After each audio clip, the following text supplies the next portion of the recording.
My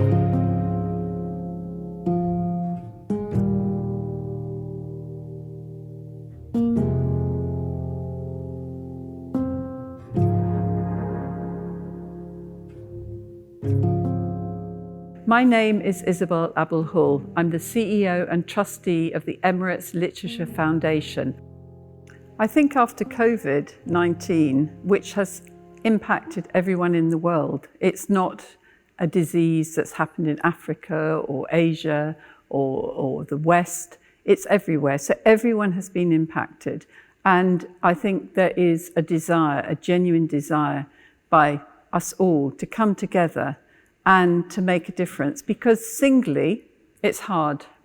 The more people that are like-minded and share the same vision, the more chance that that vision will be delivered. And I also think that COVID has allowed so many people to turn to their bookshelves, read books, read stories, start doing things that maybe they have felt they don't have time for, and discovered what matters in life. And stories matter, and writers are the creators of stories. So I think, again, we need to come together for this. I think it's been incredible watching scientists find solutions for the pandemic. And again, that has inspired us to think, you know, scientists around the world have come together, they've shared data, they've shared experiments, they've shared everything that they can do to help humanity. And we need to do the same in terms of publishing. So I think, for me, the most important consumer of what publishing does are children. Because if we can instill in children a love of reading, a love of stories, they will become a reader for life, and they will become a lifelong learner. But unless they enjoy it, we're not going to keep them. So I think for publishers, one of the opportunities is to really focus on that area and not neglect it. I don't think they do, but I think there's always been that's not the, you know, the mega million, 20 million best-selling books, the crime novels and the big political books.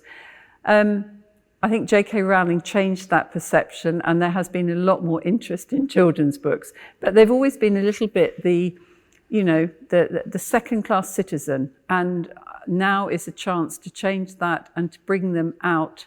Because if you're a child and you pick up a book, wherever you're from, whatever the colour of your skin, whatever language you speak, whatever culture you come from, you need a book that behaves like a mirror, that you can see yourself in it. So if all the books that you're seeing have Western stereotypical children and scenes who are living in red brick houses with pitched roofs, how can you identify with that? So it's really, really important that global publishing acknowledges the differences that there are and celebrates them. The other thing, as well as books being a mirror, they should be a window. They should be a window on the world, so that we can see, when we're children, the world out there. We can start to understand it and have empathy. So I think those are the areas I really feel are opportunities. We've taken a breath, we've taken a step back.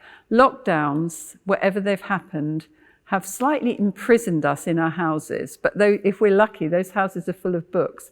And so we pull old favourites off shelves. We remember when we've read them. We engage again, because we're not rushing madly or stuck in traffic jams or getting on planes. We had that time. So that is the opportunity that COVID has gifted us. So I think that one of the things is that we can travel from our armchair. And I think that that is something that books have helped very much with, that there's been an upsurge in books. I think also the growing area in publishing has been audiobooks. And again, that is fastest growing.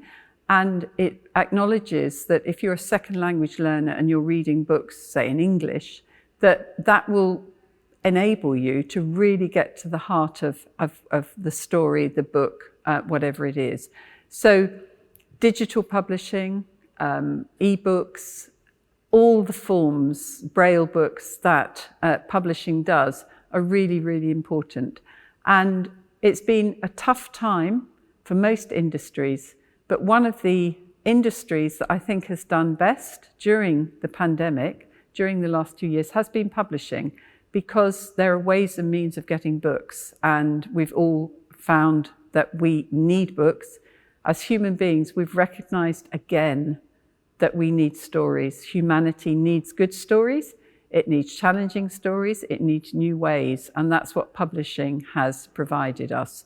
Plus, there has been a real drive with our current wonderful president of the International Publishers Association to recognize diversity, to recognize how important it is that the figures representing publishers globally represent our world, represent the differences and the sameness. I think that the key players in this will help and will define and refine the InSPIRe Charter and bring us new ideas. So it's an ever-changing world, and that is something that we acknowledge. And a book can be printed today and out of date tomorrow in many ways. And there are books that are eternal and never are out of date. So we need to ensure in the publishing industry that we have readers, because if we do not have readers, who are we publishing for? And that for me is the starting point.